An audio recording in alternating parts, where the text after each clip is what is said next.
안녕하세요. DJ 서영입니다. 오늘의 사연 시작해 보겠습니다. 안녕하세요. 여러분은 어떤 사람의 처음 봤던 이미지를 얼마나 믿으시나요?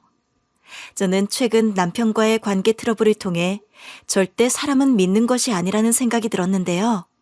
사실 남들 너무 믿었던 제 잘못도 있지만 환경이나 상황이 바뀌면 문제가 생기는 경우가 일반적이더라고요. 제 사연 들어보시고 여러분 주변에는 이런 일이 없도록 조심하시기 바랍니다. 저는 30대 후반 결혼한 지 5년 정도 된 여자예요. 최근에 남편은 저희 집안 재산과 가게를 전부 빼앗으려 했죠. 어릴 적부터 저는 책임감이 강하고 성실하게 살려고 노력했어요. 사실 친정이 그다지 부자는 아니었거든요. 그 흔한 메이커 옷을 한 번도 입고 자라지 못했어요. 가난이 집안 여러 부분에 문제를 만들지만 그래도 저희 부모님은 투잡 쓰리잡을 가지고 일으켜 세우려고 많은 노력을 하셨어요. 새벽부터 새벽까지 일을 하는 것이 다반사였고 집에서는 항상 주무시고 계시던 모습이 역력해요. 그래서 저도 어릴 적부터 빨리 철이 들게 되었죠. 사실 원망하는 마음은 없었고요. 여동생을 잘 케어하면서 제 공부도 열심히 하고 나름대로 부모님에게는 근심을 안 끼치려 했어요. 저라도 스스로 알아서 해야 부모님 마음도 조금 더 나아질 것 같았거든요. 10년, 20년을 그렇게 하니까 저희 집은 점점 일어섰고 친정엄마의 요리 실력을 기반으로 간장게장집을 열었어요. 부모님은 두 분 다 가방끈이 짧으세요. 아빠는 공부를 하기보다는 공사판에 가서 일을 해야 했고 엄마도 남들 집안일을 도와주면서 근근히 생활을 이어가셨는데요. 그때마다 요리가 좋다며 집주인들에게 칭찬을 듣곤 했대요. 경기도 지방에 살고 있다 보니 바닷가가 고향이신 친정엄마의 실력을 사람들의 인정을 받기 시작했고 제가 대학교 무렵 정도 되었을 때부터 가정 경제 상황이 풀리기 시작했어요.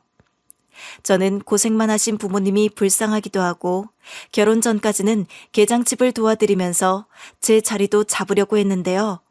돈을 벌면서 부모님 가게를 도와야 제 생활도 안정이 되고 친정집도 나아질 것 같더라고요. 저는 상고에서 공부를 열심히 해서 바로 취업을 할까 고민을 했지만 그래도 대학을 가야 할 것 같아 전문대에 입학을 했어요. 그리고 회계를 전공해서 취업을 나름 빨리 했고 또래들 중에서는 그래도 가장 빨리 자리를 잡은 편이었죠.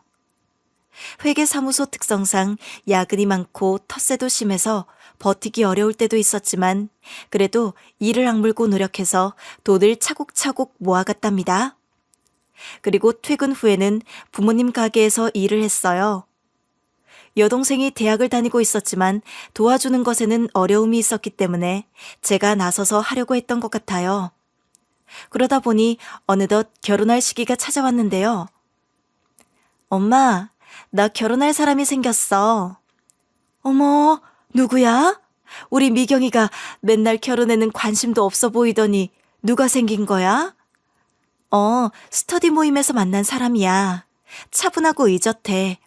엄마도 보면 좋아하실 거예요. 남편은 회계 자격증 관련 스터디 모임에서 만난 사람이에요. 이미 중견기업 사무직으로 일을 하고 있지만 추후 자영업을 할 생각으로 여러 방면 공부를 하고 있었는데요. 저도 그런 목적으로 들어가서 공부를 열심히 하던 편이어서 서로 같은 결이라고 생각이 들었어요. 사실 저는 결혼이라는 건 속이 편한 사람들이나 하는 거라고 느끼고 있었거든요. 지금은 우리 집도 더 안정화시켜야 하는 것이 많고 골치 아픈 일들도 빨리 해결을 해야 하기 때문에 나중 일이라고 여겼던 것 같아요. 지웅 씨, 대화를 하다 보니 우린 서로 닮은 점이 많은 것 같네요. 그런가요? 저는 자기 삶을 열심히 사는 사람들을 좋아해요. 뭔가 책임감도 느껴지고. 제가 나중에 결혼을 하게 된다고 하더라도 서로 자리에서 열심히 할 수 있는 사람을 만나지 않을까 싶어요. 사실 처음에는 별로 관심이 없었는데 들어보니까 저랑 비슷한 성장 과정을 가지고 있더라고요.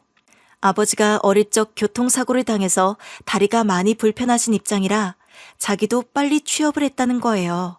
그리고 본인의 아버지가 일을 하시긴 하지만 완전 집안을 책임질 정도는 아니기 때문에 자기가 더 일찍 성공하려고 하는 것도 있다고 했어요. 그래서 대학을 나오자마자 바로 취업해서 이것저것 경력을 쌓아왔고 여동생 대학 졸업까지 다 시키고 작년에는 결혼도 했다고 하더라고요. 그러다 보니 본인은 좀 출발이 늦었다면서 이제 신부감을 찾고 있다고 했고 우리는 그런 태도에 호감을 가지고 있었어요. 미경 씨도 괜찮으면 우리 진지하게 만나보면 어떨까요?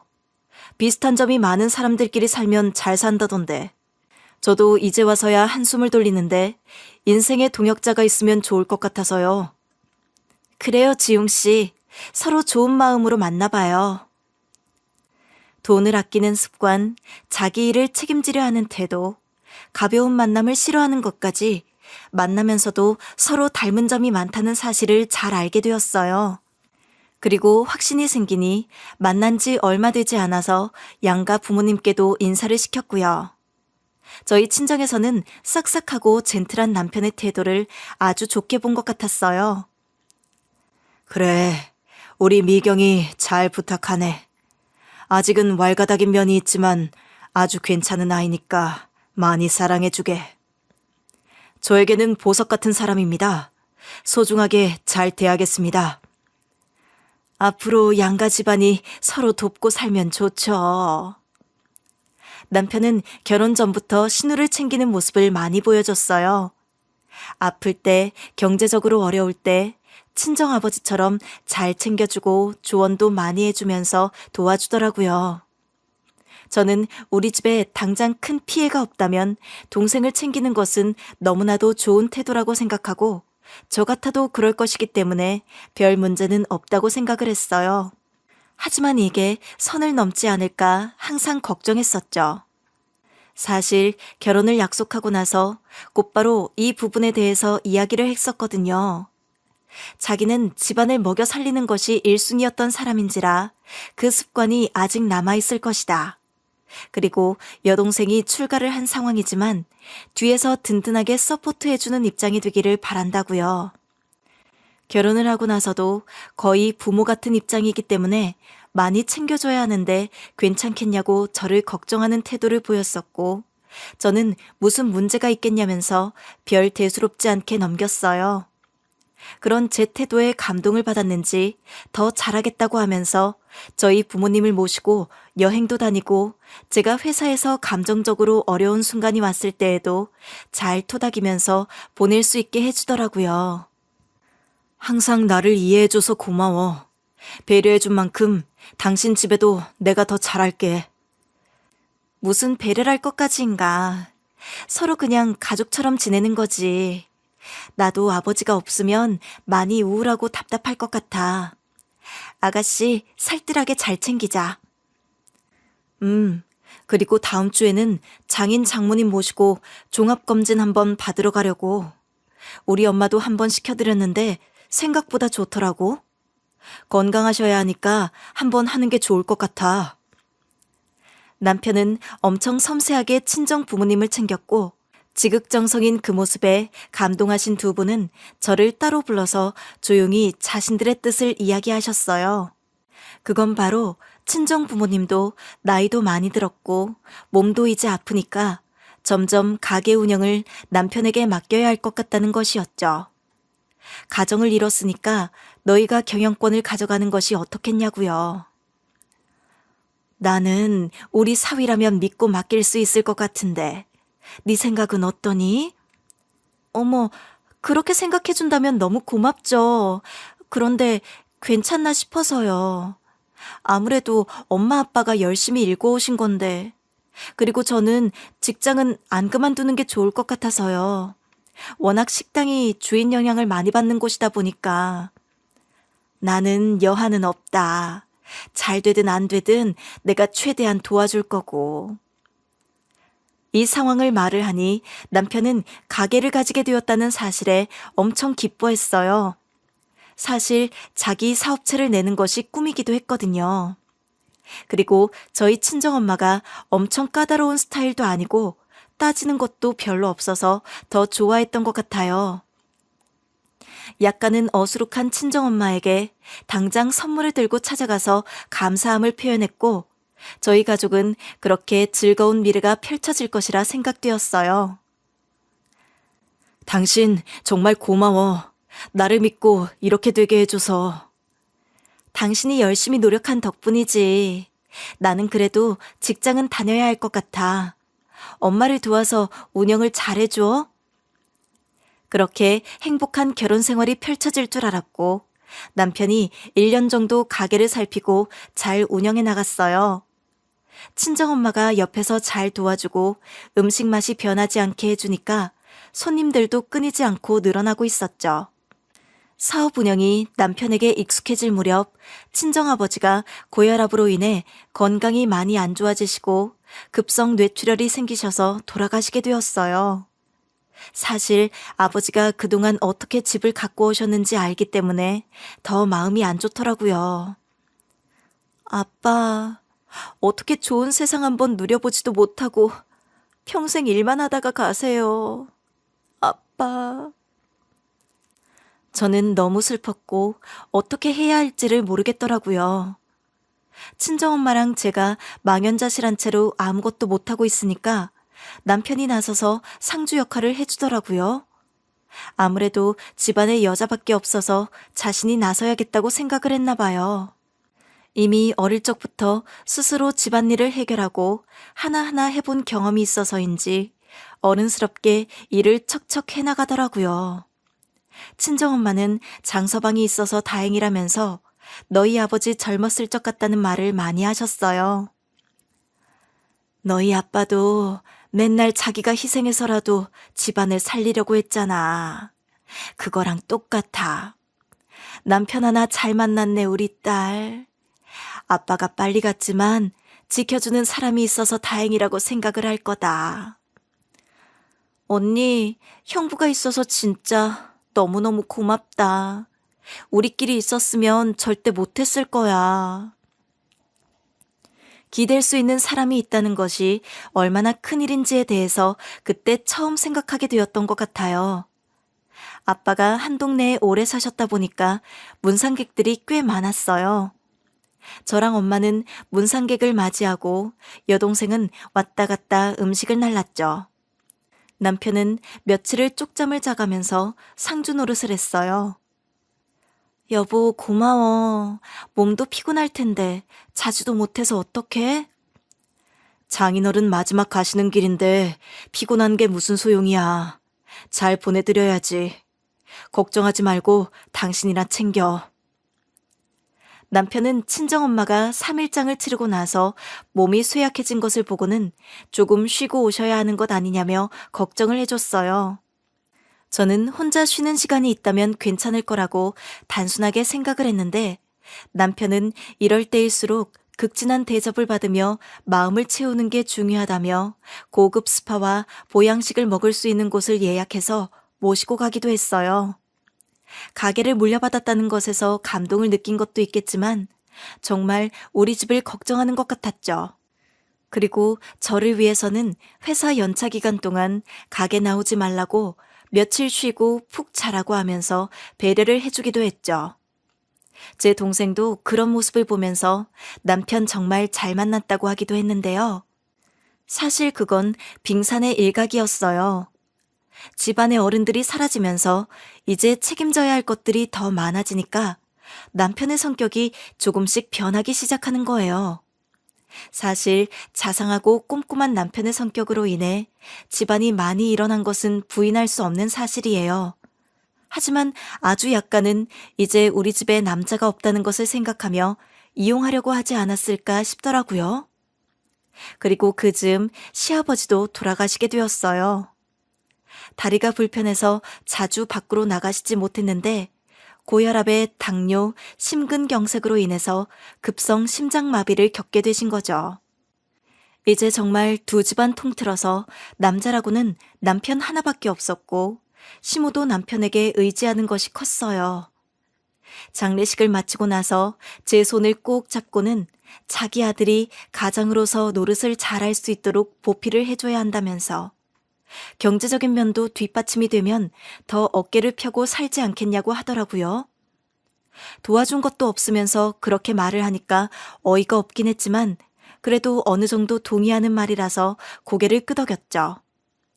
하지만 제왕적, 가부장적 태도가 나오기 시작한 것은 이때부터였어요. 어느 날 저희 친정에서 밥을 먹는데 겨울 눈이 많이 와서 가게 외곽이 조금 무너졌고 오래된 건물이다 보니 리모델링이 필요하다는 이야기가 나왔어요. 저는 그렇게 급한 건은 아니니까 일단 두고 눈이 좀 덜 오는 때에 건물 보수를 하자고 했는데요. 이전에는 제 의견을 존중하면서 고민을 했을 남편이 갑자기 각을 세우면서 이야기를 하더라고요. 그래도 지금 하지 않으면 언제 피해를 입을지 모르고 위험하기도 하니까 빨리 해버리는 편이 훨씬 나을 것 같은데?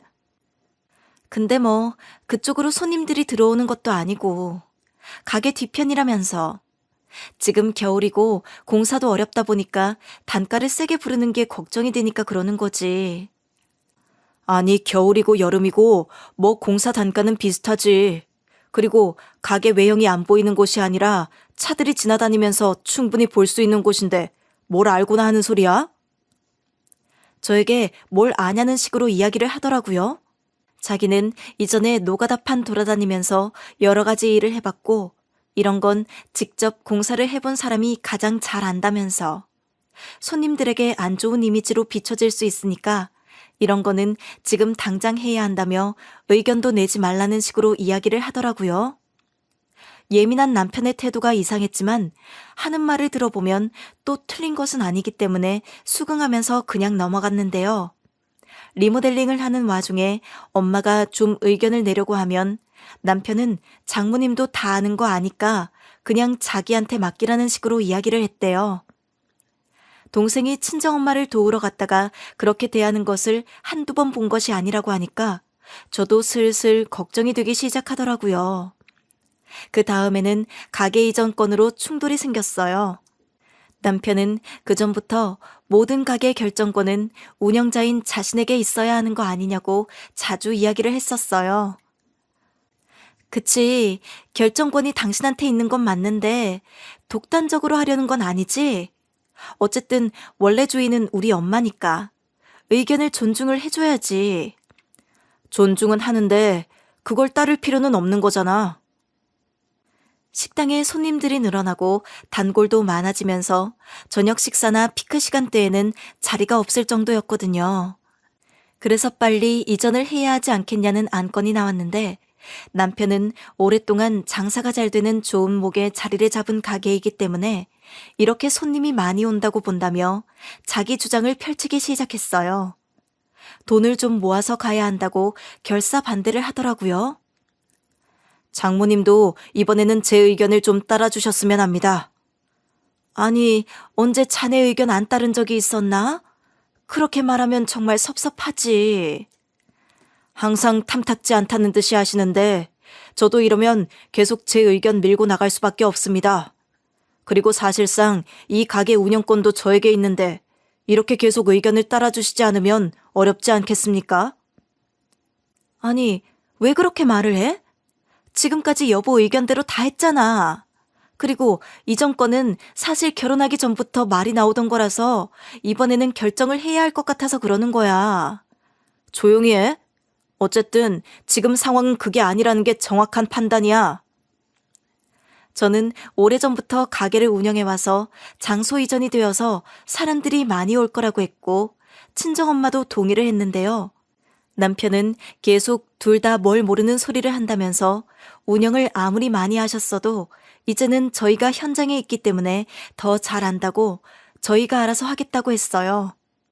엄마는 엄청 당황했고 저도 기분이 나빠서 말을 왜 그렇게 하냐고 어쨌든 부모님이 물려주신 건데 알면 우리보다 많이 하실 거 아니냐 해도 남편은 어디서 큰 소리를 내냐고 하더라고요. 갑자기 너무 가부장적으로 변한 남편에 대해서 당황스럽다는 생각밖에 안 들었어요. 그때쯤부터 점점 모든 친정 가게의 경제적인 부분과 가게 통장 관리도 본인이 하겠다고 하고 집안에서 내려지는 의사결정에 대해서 하나하나 남편의 허락을 받아야 한다고 하더라고요. 여동생도 이상하다 생각을 했는지 저에게 와서 따로 묻더라고요. 혹시 형부 무슨 문제가 생긴 건지, 왜 이렇게 변한 건지요. 예전에는 형부가 오면 집안이 따뜻해지고 훈훈한 느낌이 들었는데 요즘에는 무서워서 형부가 오면 방으로 바로 들어가게 된다고요. 뭔가 해결을 해야겠다 생각은 들지만 어떻게 하는 것이 좋을지 고민만 되고 있었는데요. 남편과 속을 터놓고 대화를 하고 싶다는 마음에 맥주 한 잔씩 하면서 서로 이야기를 하자고 했어요. 자리에 앉은 남편은 아무렇지 않다는 듯 본인은 이상이 없다는 태도를 취했는데요. 당신 너무 이상한 거 알아? 원래 그런 사람 아니었잖아. 요즘에는 왜 이렇게 무섭게 하는 거야? 무섭긴 뭘 무서워. 나는 가정을 잘 지키고 싶은 사람이야. 당신이야말로 이전에는 내 말에 토를 달지도 않더니 이게 뭐야? 무슨 일 있어? 내가 지금 이상해졌다는 말이야? 가게를 인수하고 나서 강압적으로 일처리를 해결하려 하잖아. 그야 당신 친정에 이제 남자가 없는데 내가 가장이지 않냐 이 말이야. 집안 어른이 이제 나 아니야? 내가 모르는 일들이 일어나면 안 되는 게 당연하지. 당신도 앞으로 토달 생각하지 말고 그냥 내 말에 따라. 알았어? 저는 초반에 저에게 잘해주던 그 남편이 아니라는 생각이 들었어요. 돈을 가지게 되어서 그런 건지 아니면 정말 저희 집안이 우스워진 건지 모르겠더라고요. 이대로 가다가는 저희 집안을 쑥대밭으로 만들 것 같아서 저도 남편에게 계속 그렇게 나오면 나도 가만히 있지 않겠다고 엄포를 놓았어요. 하지만 코웃음을 치고 눈 하나 깜빡하지 않고 자리를 피해버리더라고요. 그 뒤로 남편과의 사이가 점점 더 소원해졌던 것 같아요. 친정엄마는 시간이 되면 항상 가게에 나가서 상황을 살피고 더 잘 될 수 있도록 도움을 주곤 했는데요. 결국 이전은 못한 상태로 북적북적한 운영을 하고 있었죠. 손님들 사이에서는 도대체 가게가 이렇게 좁은데 왜 이사를 안 가냐고 볼멘 소리만 나오고요. 그렇게 시간이 지나니까 남편도 못 이겼는지 이전을 하자고 하더라고요. 그래서 본격적으로 이전 준비를 하기 시작했어요. 가까운 곳에 큰 부지가 있어서 얼른 이사만 하면 되겠다 싶었는데요. 갑자기 남편이 저를 따로 불러서 저녁 식사를 하자고 하더라고요. 저는 가게를 비우고 왜 밖에서 먹냐고 했는데 따로 기니 할 말이 있다고 하는 거 있죠? 최근에는 이런 자리를 가져본 적이 없기 때문에 괜히 긴장이 되고 뭐라고 할지 싶어서 걱정을 하면서 나갔어요. 무슨 말 하려고 부른 거야? 이렇게 할 분위기 아니었잖아. 뭐 그런 분위기 깨려고 하는 것도 있고 우리가 이렇게 지내면 안 되지 않나 싶더라고. 저는 마음을 바꿔먹은 건가 해서 내심 기대가 되는 것도 있었거든요. 근데 남편이 계속 고기를 구워주다가 갑자기 하나 던지더라고요. 시댁 아가씨가 지금 일자리를 잃어서 우리 가게에서 같이 일을 하게 하면 안 되겠냐고요. 저는 알바식으로는 괜찮겠다고 이야기를 했죠. 그런데 남편은 그게 아니었나 봐요. 알바식이었으면 이렇게 상의할 일까지는 아니지. 아무래도 장모님도 몸이 좋지는 않으시고 집에서 쉬셔야 하잖아. 가게 이전하면 더 커질 텐데 사실상 운영을 같이 할 사람이 필요한 거지. 당신은 직장도 다니고 있으니까 어렵고 처제도 대학생이니까 동생 불러다가 시키면 어떨까 했지. 그러니까 남편은 운영권을 공동으로 하면 안 되겠냐는 말이었어요. 어쩐지 잘해주더라니 싶어서 표정을 구기고 말을 이어갔죠.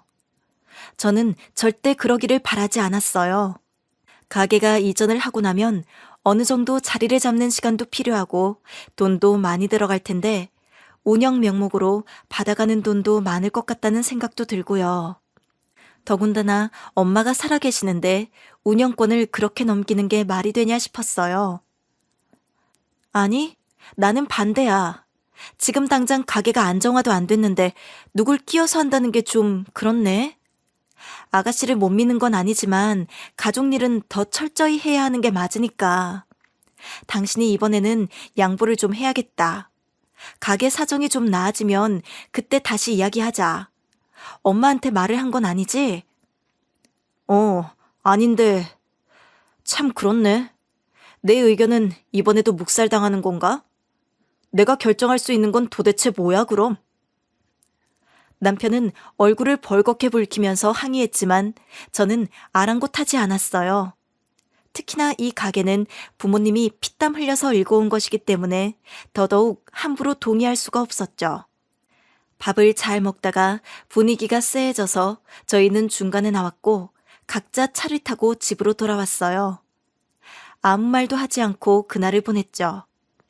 그렇게 정하고 난 다음 날 아가씨에게 전화가 와서는 어떻게 가족끼리 그럴 수 있냐며 볼멘 소리를 좀 들었지만 상관없었어요. 아가씨에게도 정확하게 말했죠. 오빠가 우리 집에 와서 도와준 게 많은 것은 맞지만 이렇게까지 가버리면 서로 선을 넘을 수 있다고요. 그냥 이 정도에서 만족하시고 지원받을 수 있는 것들 있으면 하시라고요. 아가씨는 정말 서운하다면서 돈이 가족관계를 막을 수 있는 거냐면서 이 일로 우리 사이에 균열이 생긴 거라고 하고 끊었고요. 그래도 저는 저희 가게와 집안을 지켜야 했기 때문에 어쩔 수 없었어요. 아가씨가 많이 서운해하면서 남편에게 알릴 것이 뻔하니까 제가 먼저 말을 해야겠다 싶더라고요. 점심시간에 가게로 가서 전화가 왔었다는 것을 남편에게 알렸더니 표정 하나 바뀌지 않고 그러냐고 지금 바쁘니까 이따 집에 가서 이야기하자며 대수롭지 않게 넘겼는데요. 저는 그것만 보고 별 문제 없겠구나 판단을 했어요. 그런데 사실 남편은 이때부터 더 큰 계획을 짜고 있었던 거였어요. 저는 남편을 믿었기 때문에 그래도 저의 부탁을 들어서 큰 문제를 만들지 않을 것이라고 생각을 했는데 오산이었어요.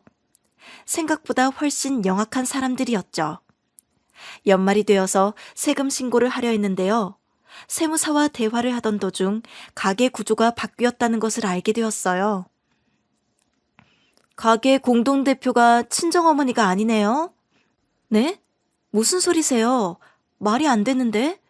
저희 엄마가 동의한 것이 아닐 거예요. 여기 보시면 이름이 비슷한 게 시댁 식구들인 것 같은데요? 알고 보니 남편이 아가씨 이름을 이미 넣어둔 거였어요.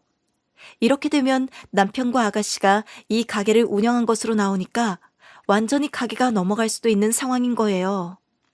이 모든 상황을 정리하고자 일단 서류를 들고 친정엄마에게 찾아갔어요.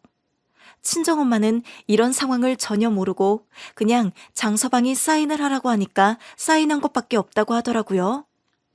며칠 전에 정부 소상공인 지원 사업이라고 하면서 사인만 해주시면 돈을 받아오겠다고 설명을 신나게 하더래요. 엄마는 오랜만에 사위가 신나서 말을 하는 걸 보니까 기분이 좋았던 거죠. 계약서고 뭐고 글씨를 잘 읽지 못하셨던 친정엄마는 무슨 내용인지 설명이 듣고 싶었지만 장서방이 하도 그냥 빨리 사인만 해주시면 가서 다 처리를 해오겠다는 말을 하니까 그걸 철석같이 믿었대요. 그리고 은행에서 전화가 오면 답변만 해주면 된다고도 이야기를 해서 그것도 했고요. 엄마, 이런 일이 있음 나한테 먼저 말을 했었어야지. 이게 뭐야? 함부로 도장 찍어주면 어떻게 해? 뭐 가족인데 큰일이 나겠어? 그리고 우리 사위가 요즘 좀 이상해졌다 하더라도 우리한테 얼마나 잘했냐.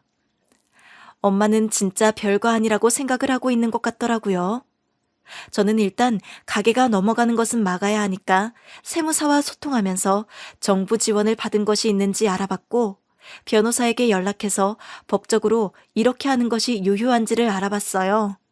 들어보니까 소상공인 대상으로 하는 정부 혜택을 받아서 재산을 축적하려고 했고 지원금이 나왔는데 공유도 안 하고 있더라고요. 세무사는 저에게 사기를 당한 것 같다고 가족들 사이도 믿으면 안 된다고 했고요. 변호사는 친정엄마가 모르고 동의를 한 거라면 소송을 해볼 여지가 있다고 해줬어요. 너무나도 몰래 그리고 빨리 진행된 모든 사항들이 참 배신감이 느껴지는 것 같았죠. 저는 분노로 가득 찼고 이 모든 사실에 대해서 따지고자 바로 남편에게 전화를 했죠. 그런데 남편은 제가 이 사실을 안 것에 대해서 아무렇지도 않다는 듯 이야기를 하더라고요. 뭐, 이게 그렇게 화를 낼 일인가? 내가 그 가게에서 일한 것이 얼마고 운영에 참여한 것도 있는데 내가 주인 아닌가? 알아서 명의 변경할 수 있는 거지. 장모님도 그러라고 나한테 맡기신 거 아니야? 이러라고 당신한테 맡겼다고? 우리 엄마 그거 어떤 서류인지도 몰라. 당신 하나 믿고 그렇게 해준 거라고. 알든 모르든 어쨌든 동의한 건 맞잖아. 승인도 떨어졌고. 뭐가 문제야? 난 내 여동생 데리고 일을 하는 게 편하고 좋다니까. 가게에 도움이 되는 사람이라고. 남편은 어떤 말을 해도 들어먹지를 않았어요. 그리고 내가 이 정도 의사결정은 할 수 있다고 생각을 하고 본인은 필요한 사람인 여동생을 올려놓은 거라고 하더라고요. 저는 미리 약속한 사항이 이런 방향이 아니지 않았냐고, 이건 명백히 나를 기만한 행위라고 맞받아쳤지만 증거가 있냐면서 오히려 비웃었어요. 그러면서 저에게 자기를 진짜 기망은 무슨 기망? 그리고 어차피 한 배를 타고 갈 사람들인데 이런 다툼이 무슨 소용이냐면서 전화를 끊어버리더라고요. 주변 사람들 말을 들어보면 가족 간에 있는 다툼이나 사기가 더 무섭다고 하던데 저에게 이런 일이 일어날지 몰랐어요. 지금은 이 정도겠지만 나중에는 저희 집까지 팔아버리는 거 아닌가 싶어서 남편을 가만히 두면 안 된다는 생각이 들었어요. 아가씨도 보통 사람이 아닌 것 같고 제가 그렇게까지 말을 했으면 좀 조심하는 게 있어야 하는데 너무나도 당연히 자기가 그 자리에 가야 한다고 생각을 한 것 같았죠. 두 남매가 저희 집 재산 전체를 탐낼 수 있겠다 싶어서 법적 대응을 해야겠다고 생각이 들었어요. 그래서 변호사와 세무사를 동시에 소통을 하면서 그동안 가게 내부 매출 흐름이 어떻게 변했는지, 혹여 재산을 이용한 흔적이 있는지를 봤는데요. 그동안 모든 경제권을 남편이 관리하기를 바랐었고 스스로도 저희에게 공유를 잘 안 해줬기 때문에 매출을 매달 확인은 안 했는데요. 글쎄 신우 앞으로 매달 200씩을 야금야금 주고 있었고 1억 정도를 가계담보로 대출을 받아놨더라고요. 이게 지금 직원 명목으로 먼저 들어가는 것이기 때문에 법적 문제가 되는 것은 아니고요. 월급을 줬다는 개념으로 하신 것 같습니다. 그럼 이걸 문제 삼을 수는 없는 건가요? 저희 입장에서는 재산이 통째로 나간 거라서요. 그리고 대출받은 건 어디로 간 걸까요? 아가씨가 회사를 그만둔 뒤 계속 자기 사업을 하고 싶다고 말했던 것을 알고 있기 때문에 뭐든지 그 방향으로 사용을 했을 것 같다는 생각이 들었어요. 변호사와 함께 여러 면으로 조사를 했더니 아가씨 앞으로 새로운 건물이 명의로 올라가 있더라고요. 아무래도 새로운 가게 마련 보증금으로 들어간 것 같았어요. 아구가 딱딱 맞아떨어지는 상황에서 왜 그렇게 이전을 반대했는지도 알겠는 거예요. 이전을 하면 쓸데없는 돈이 많이 들어가야 하는데 가게를 마련해 주려면 막았어야 했겠다 싶더라고요.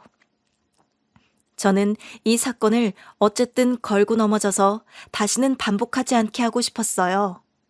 그래서 아가씨에게 전화를 걸어서 지금 이게 무슨 짓이냐고 물었죠. 아가씨는 매우 염치 없이 뭘 또 가족끼리 이런 것도 하나하나 따지고 넘어간다. 피곤하다는 식으로 이야기를 하더라고요.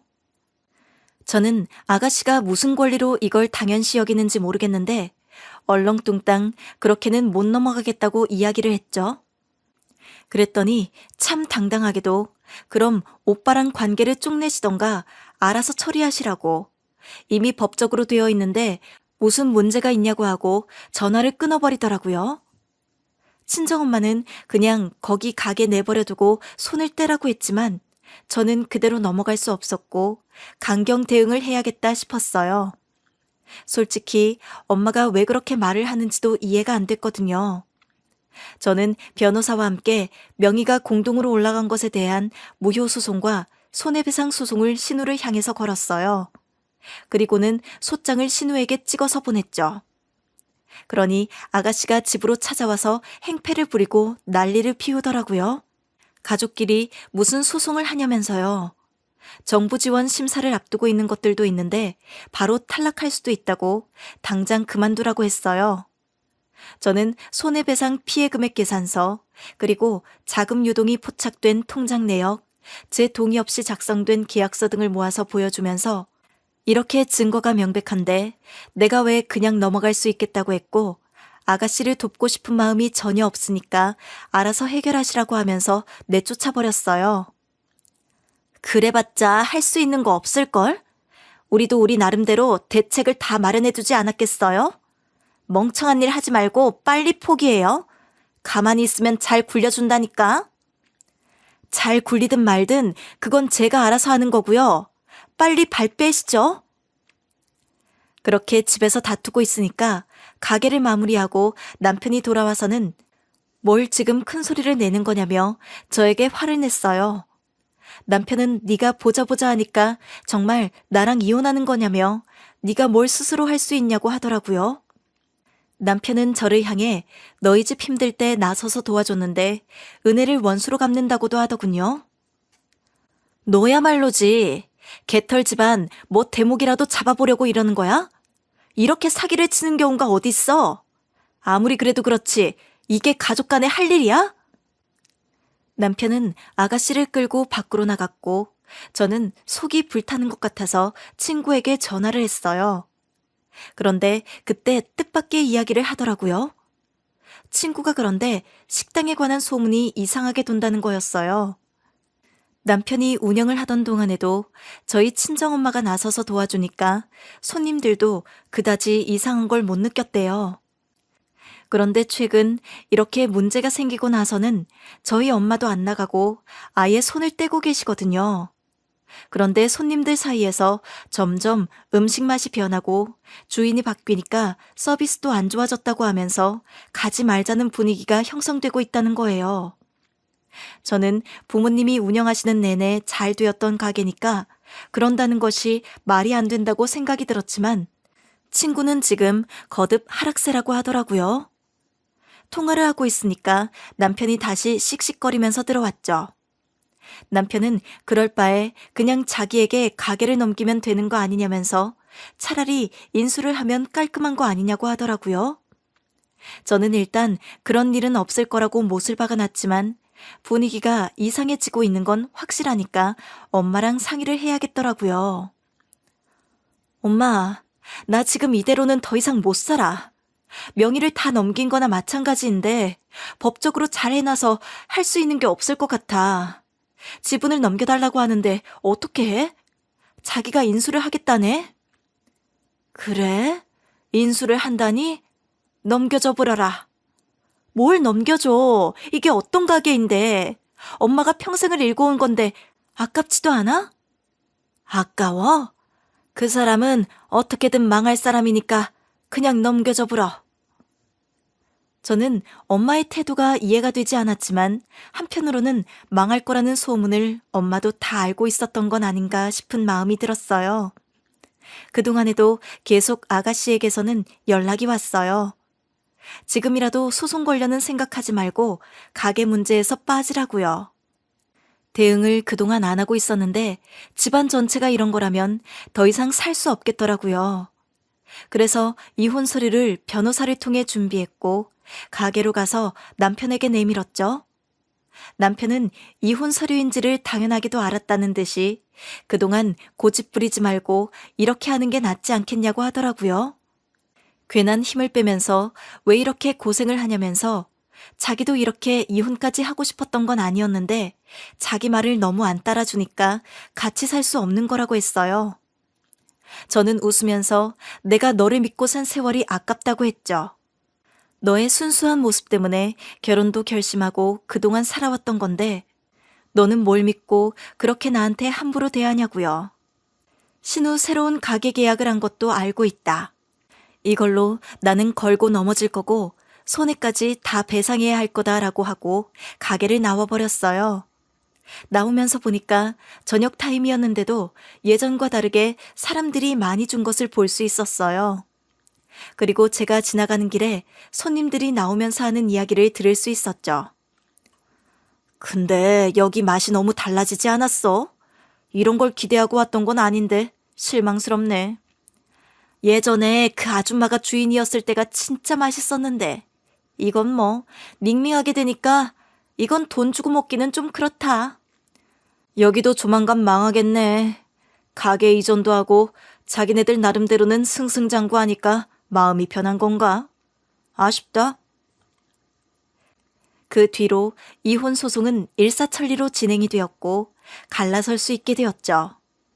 재산 부분에 있어서는 가게를 넘기는 조건으로 처리가 되었는데요. 사실 불안했지만 가게 지분에 대해서도 친정엄마가 포기를 하라고 하니까 넘겼어요. 그리고 우리를 속이고 계약을 성사했던 것만 가지고 소송을 하고 있었는데요. 사실 이전을 하느라고 돈을 꽤나 많이 써서 매달 100 이상씩은 이자를 갚고 있어야 했거든요. 건물이 워낙 새 거다 보니까 이자에 대출금에 공과금에 낼 돈이 엄청 많았어요. 그리고 남편도 신우도 지금 새로운 건물을 계약하면서 또 걸어놓은 것이 많아서 갚는데 어려움이 있었을 거예요. 택배 업무까지 늘려가면서 가게가 잘 될 수 있도록 빨리 돈을 모을 수 있도록 노력하는 것처럼 보이더라고요.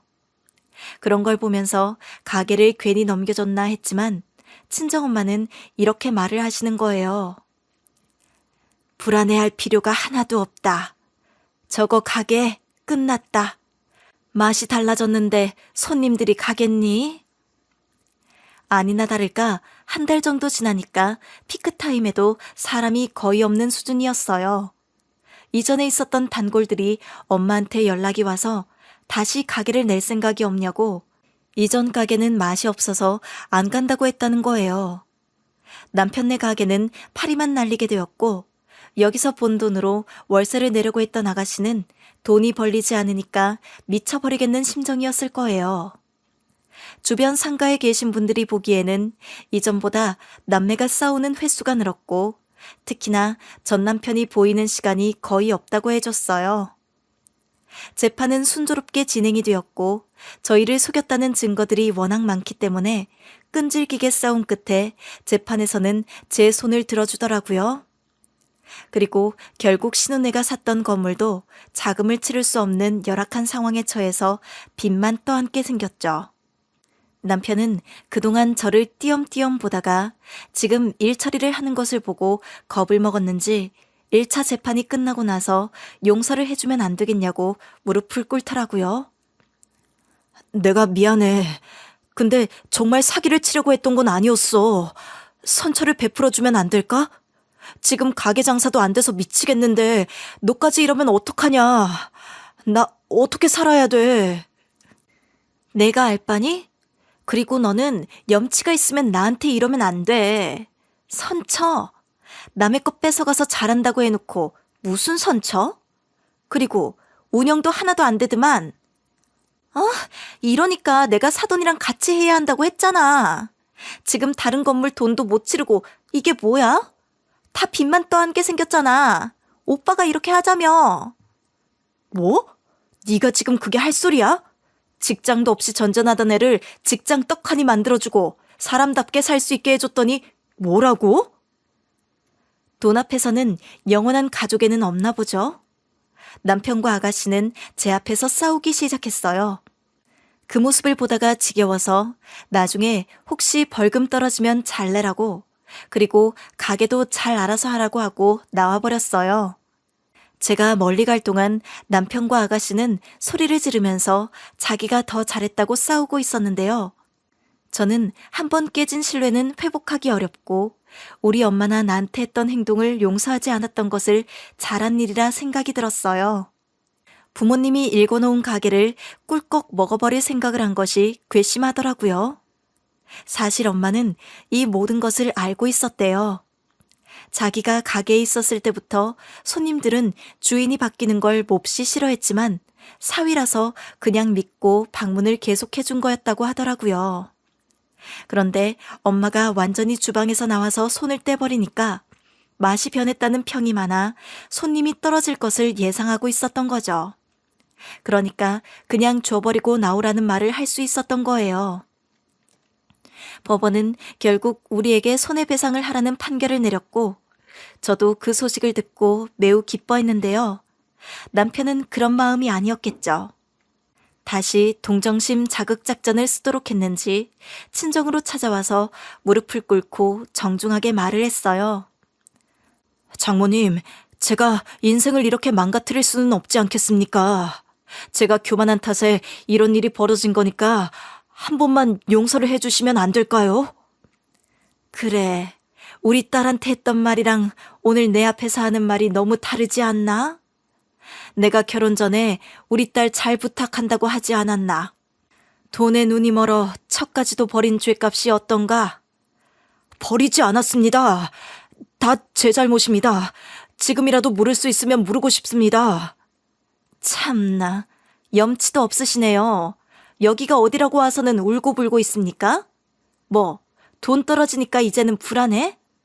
그 망해가는 가게 그렇게 가지고 싶어 했으니까 알아서 인공호흡을 하든지 뭘 하든지 하시고 당장 나가세요. 다시 합칠 생각 없으니까요. 그 잘난 여동생이랑 같이 머리 맞대고 이 상황을 헤쳐나가. 공동대표끼리. 남편은 울고불고 매달렸지만 저는 잘난 여동생네랑 잘 살라고 하면서 보내버렸고 너무 단호하게 해서 그런지 그 뒤로는 연락을 안 하더라고요. 들리는 소문에는 재판에서 이길 수 없게 되자 빚만 아는 신우가 남편을 원망하면서 다퉜고 그 관계도 끊어져 버렸다고 했어요. 신우는 가게로 인해 빚을 어마어마하게 지게 되고 이자도 못 갚을 지경이라 섬에 내려가서 일을 하고 온다고 하며 떠났대요. 그리고 수개월 동안 연락이 없는 중이고요. 남편은 그 기세 등등하던 모습은 온데간데 없고 가게를 닫아놓고 있을 수는 없으니까 하루 종일 이 주위에 전단지를 나눠줘가며 홍보를 하려고 한대요. 하지만 사람들도 맛없는 가게를 가고 싶은 마음은 없겠죠? 그러니 전혀 늘어나지 않고 있고 친구가 염탐이나 할 겸 가게를 방문해보니 술에 꼬라서 자고 있는 것을 봤다고 하더라고요. 말도 마라. 인생 다 종친 사람처럼 하고 있더라. 그렇게 욕심을 내더니 결국 그 꼴이라니. 참나, 가게도 운영할 수 있는 사람이 해야지. 욕심내서 가져갈 때부터 알아봤다. 그나저나 너희 아가씨는 섬으로 무슨 일을 하러 간겨? 나도 몰라. 그냥 나한테 접근만 안 했으면 좋겠다. 다들 자기가 꾀를 낸 대로 돌려받는 거야. 어리석은 인간들. 저는 남편이 돈 떨어지면 결국 저에게 올 것을 알고 있었어요. 그래서 그 꼴이 보기 싫어서 접근 금지 신청도 내버리고 지금은 엄마와 같이 새로운 가게를 냈는데요. 어머니가 새롭게 개발한 사만 메뉴를 팔면서 폭발적인 매출을 내고 있죠. 예전 게장집에 방문하던 사람들이 소문을 어떻게 들었는지 여기로 와서 오픈 한 달도 안 되어서 문전성시를 이루고 있어요. 엄마는 이미 가게가 안 될 것을 알고 새로운 메뉴를 개발하고 있었고 이번에도 도시 사람들은 잘 먹어보지 못한 것으로 해보겠다고 했는데 그게 먹힌 거죠. 이따금씩 시댁에서 연락이 오기도 하고 가게에 잠깐 들린 적도 있었는데 저는 아는 척도 하지 않았어요. 시모가 잠깐 대화라도 하자며 저를 불렀지만 아는 체도 안 하고 보내버렸어요. 저는 모든 것이 인과응보라고 생각해요. 선을 쌓는 곳에 선이 나듯 남편도 스스로의 행동을 돌아보면서 반성을 해야겠죠. 시댁은 지금 빚 갚느라고 바쁘고 남편도 원래 직장으로 다시 들어가려고 애를 쓰지만 잘 안 되는 것 같고요. 저랑 같이 복닥복닥한 분위기로 잘 해나가려고 했으면 어떤 미래가 펼쳐졌을까요? 자기 복을 자기가 찬 거겠죠? 이번 이야기를 통해 많은 걸 느끼실 수 있었을 텐데요. 여러분들 주변에 있는 가족은 가장 힘들 때 도움이 되는 사람이지 뭔가 빼먹을 수 있는 존재가 아닙니다. 각박한 세상 속에서 서로를 미워하고 손해보지 않으려고 하는 것보다는 가족 간의 사랑과 책임감을 중시하는 분을 만나서 행복하게 사시길 바라요.